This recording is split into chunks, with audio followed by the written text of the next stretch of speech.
One accidental email, one brutally honest rant, and the last person who should have read it, her billionaire boss. But instead of firing her, Ethan Grayson did something she never expected. He told her he loved every word. What happens when the truth you never meant to share becomes the thing that changes everything? Hit that like button and drop a comment telling us where you're watching from. We love hearing from you. Ready? Let's dive into today's chapter. Janice Reynolds had exactly 3 rules for surviving corporate life. Never cry at your desk, never date a coworker, and never, ever send an email after the second glass of wine. She broke the 3rd rule on a Tuesday night in October. The day had been brutal. 14 hours of fixing other people's mistakes at Grayson Properties, the kind of luxury real estate firm where million-dollar penthouses were considered starter homes. Her boss, the untouchable Ethan Grayson himself, had sent her another impossible request at 8 p.m. Rewrite the entire campaign pitch by morning. No context. No please. So she'd poured herself a glass of Pinot Grigio, then another, and she'd started typing to her best friend Lauren. The email poured out of her. Every frustration. Every moment she'd bitten her tongue while he'd stood too close, smelling like sandalwood, and making demands in that low voice that somehow made spreadsheets sound intimate. She called him insufferable, brilliant but completely disconnected from reality. She mentioned that his jawline was criminally unfair and that she hated noticing it.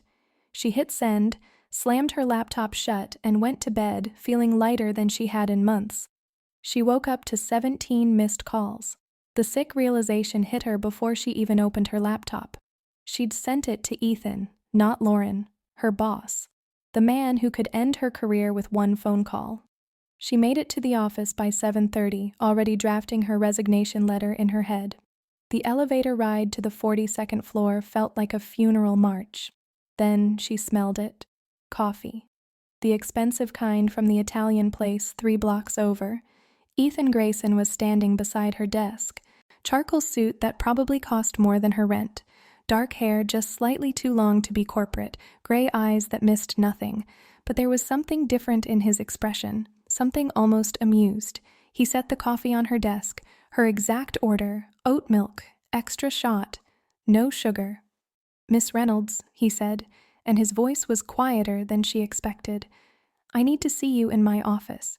She followed him on unsteady legs into his corner office with floor-to-ceiling windows overlooking Manhattan. He closed the door. Ethan leaned against his desk, arms crossed, studying her with an intensity that made her skin feel too tight.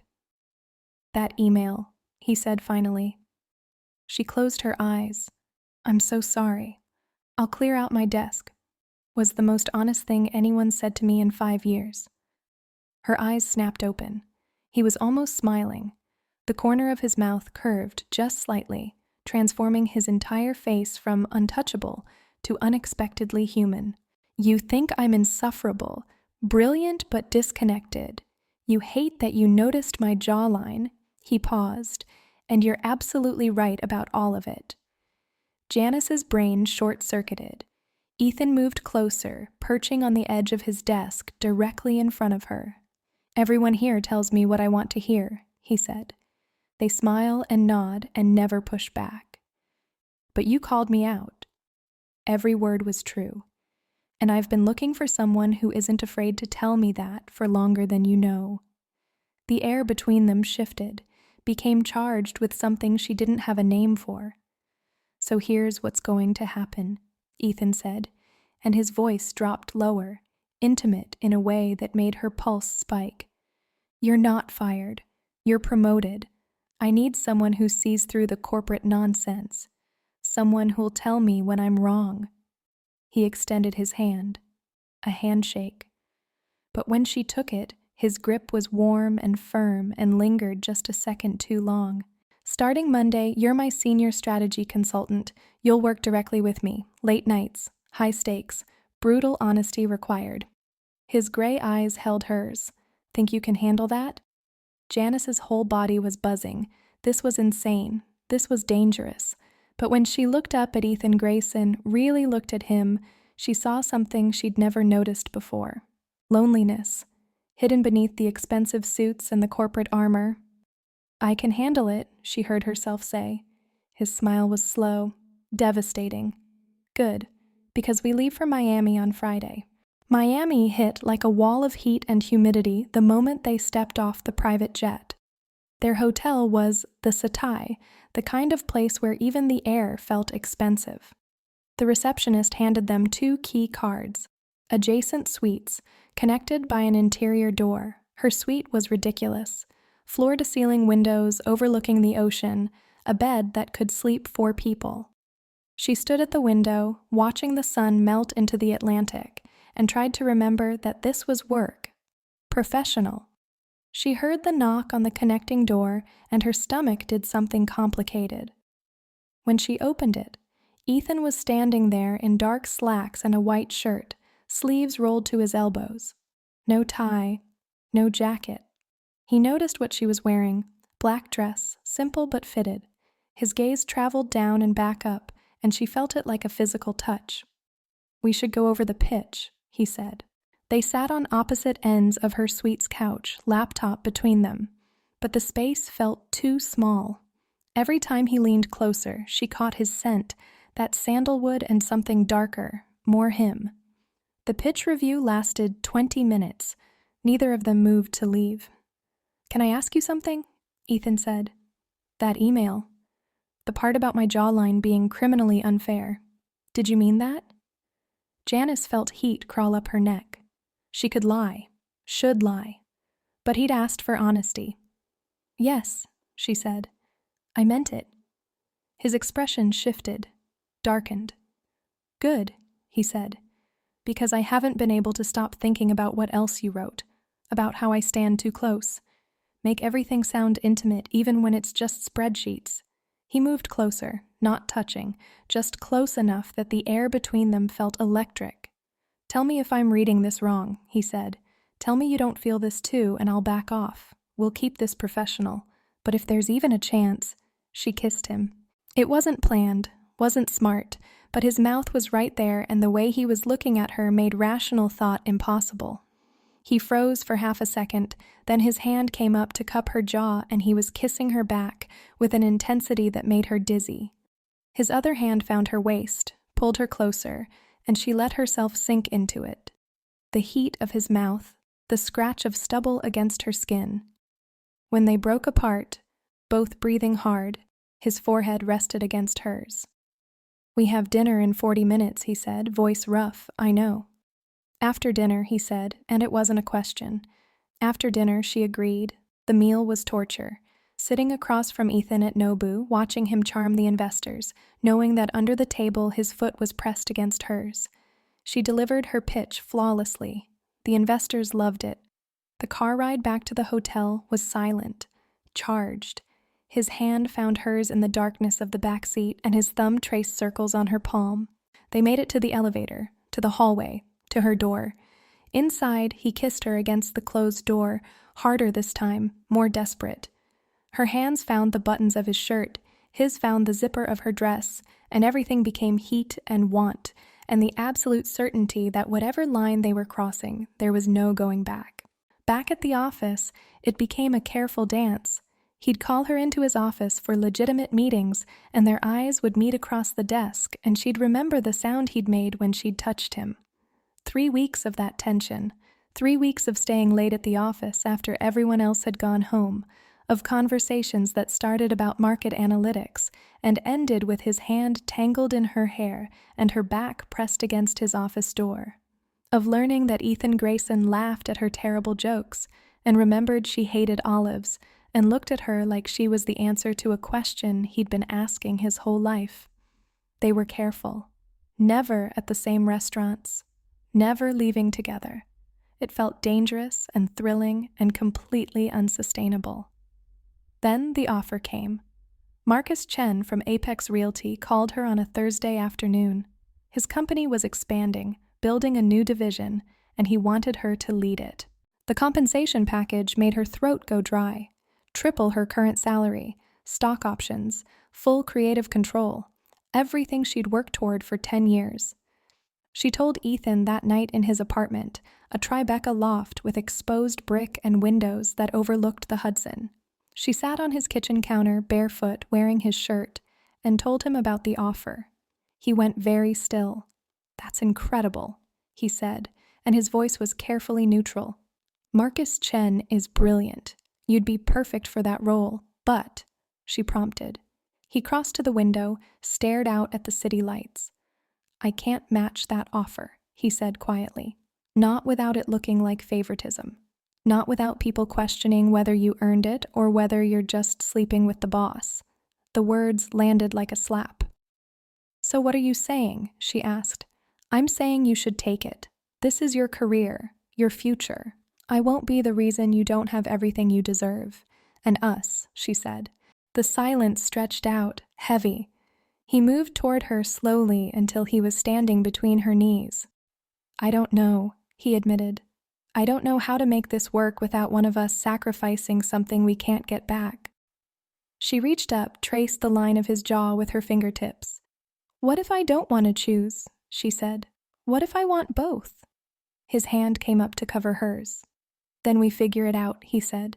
"But I need you to decide what you want first, not what I want. Not what makes sense on paper, what you actually want." He kissed her then, soft and devastating, and she tasted goodbye in it.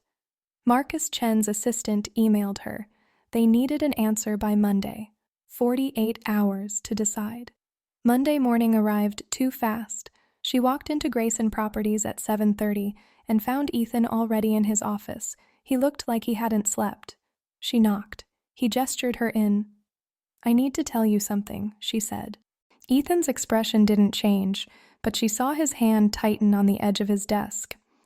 "I turned down the offer," she said. She watched him process it, saw confusion flash across his face, then something that looked almost like panic.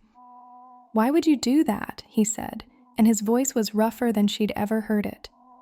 "Janice, that was everything you've worked for." "I turned it down because I realized something this weekend. I've spent 10 years chasing other people's definitions of success, and maybe 6 months ago, that offer would have been everything I wanted." She paused, holding his gaze. "But that was before I sent an email to the wrong person. Before I met someone who actually sees me, who makes me want to build something that matters instead of just collecting achievements." Ethan moved around his desk, closing the distance between them, but he didn't touch her. "You can't make this decision because of me," he said. "You'll resent it. You'll wake up in 5 years and realize you gave up your dream for a man." "You're right," she said. "I can't make this decision because of you. So I didn't. I made it because of me." She saw the exact moment he understood. "I called Marcus Chen this morning," she continued. "I told him I was declining, that Grayson Properties is doing something innovative with sustainable luxury development, and I want to be part of building that vision." Ethan's jaw tightened. "And what did he say?" She allowed herself a small smile. "He said I was making a mistake. Then he told me if I ever change my mind, his door is open." Ethan reached out slowly. When she didn't pull away, his hand cupped her face. "You're sure about this?" he asked. "No," she admitted. "I'm terrified. But I'm sure about you, about us." He kissed her then, and it tasted like relief and promise, and something deeper she wasn't ready to name yet. "We should probably establish some ground rules," he said. "Office boundaries, professional distance during work hours." She laughed softly. "You mean like not kissing in your office before 8 in the morning?" "Exactly like that," he murmured, but he was smiling. They managed professional distance for almost 6 hours. By mid-afternoon, they were locked in his office reviewing contracts, and the way his fingers brushed hers felt more intimate than it should. When the last meeting ended and his assistant left, Janice found herself back in his office. The door clicked shut behind her. "This is a terrible idea," she said, even as she moved toward him. "Terrible," he agreed, meeting her halfway. They made it to the couch this time. He pulled her into his lap and she went willingly, hands tangling in his hair as his mouth found that sensitive spot below her ear. "We're still at the office," she managed. "I know," he said. "We should stop." Neither of them stopped. Later, when the city lights were glowing through the windows, he traced lazy patterns on her shoulder. "Come home with me," he said quietly. She turned to look at him, saw the invitation for what it really was, not just for tonight, for something more permanent. "Okay," she whispered. Inside his loft, he poured them wine they didn't drink. Instead, he showed her the view from his bedroom, and then he was kissing her again with an urgency that felt different, less desperate, more certain. They made love slowly this time, learning each other in the darkness, and when she fell asleep in his bed with his arm around her waist, she felt something she hadn't felt in years: safe, chosen, home. She woke up to sunlight and the smell of coffee. Ethan was already dressed for work, sitting on the edge of the bed with 2 mugs. "Morning," he said, handing her coffee made exactly how she liked it. He leaned down and kissed her forehead. "Stay as long as you want. There's a spare key on the counter." She stared at him. A key to his apartment. "Too much?" he asked. She reached up and pulled him down for a proper kiss. "No," she said. "It's perfect." 3 months later, Janice sat in the executive boardroom presenting the biggest campaign of her career: sustainable luxury developments across 5 major cities, a complete rebrand of Grayson Properties' public image. Ethan sat at the head of the table, and she caught his eye once. The smallest hint of a smile, pride written all over his face. When the presentation ended, the board approved everything, unanimous vote. She floated back to her office and found a single coffee cup on her desk. A post-it note stuck to the side in Ethan's handwriting. "Told you that you were brilliant. Dinner tonight to celebrate? My place, 8. That evening, she let herself into his apartment with the key that now lived on her keychain. The smell of cooking hit her immediately, which was surprising because Ethan couldn't cook to save his life. He was in the kitchen, sleeves rolled up, frowning at a pan of something that might have once been chicken. "You're cooking," she said, leaning against the doorframe. He looked up, and the smile that spread across his face was unguarded and real. "Attempting to cook," he corrected. "It's going terribly. I ordered backup Thai food 20 minutes ago." She crossed to him, wrapped her arms around his waist from behind. "You tried. That's what matters." He turned in her arms, pulled her close, and kissed her properly. Slow and deep. "I'm proud of you," he murmured against her hair. "Today was incredible. I couldn't have done it without you believing in me first." He shook his head. "I didn't make you brilliant, Janice. I just finally gave you room to show everyone else what I already knew." The Thai food arrived. They ate on his couch with their legs tangled together, talking about her presentation, about his meeting with investors in London next month. "You want to come with me?" he asked. "Yes," she said without hesitation. "Absolutely yes." Later, when they were wrapped around each other in his bed, the city lights painting patterns on the ceiling, he traced circles on her bare shoulder. "Do you ever regret it?" he asked quietly, turning down that offer. She thought about it. Really thought about it. "No," she said finally. "This is exactly where I want to be." He kissed her temple, pulled her closer. "Good, because I can't imagine doing any of this without you anymore." She turned to face him, saw the vulnerability in his expression. "That email I sent you," she said, "the one that started all of this. I never told you the last line." His eyebrow raised. "What was it?" She smiled. "I said that working for you was impossible and infuriating, and that somehow, despite everything, I'd never felt more alive." He laughed, a real laugh that she felt in her chest. "Still true?" he asked. She kissed him, soft and certain. Still true. They fell asleep like that, tangled together, and Janice thought about accidental emails and honest words and how sometimes the biggest mistakes lead to the most unexpected places. How love doesn't always look like what you planned, but it feels like coming home. 3 months ago, she'd sent a rant to the wrong person, her boss. a billionaire who should have fired her. Instead, he'd given her everything she didn't know she needed. And that, she thought as sleep pulled her under, was the best mistake she'd ever made. We hope you loved this story. Rate it from 1 to 10 in the comments below and let us know what touched your heart the most. Thank you so much for being here and sharing this journey with us. Your support means everything. A new chapter is coming soon. Don't miss it. Bye-bye.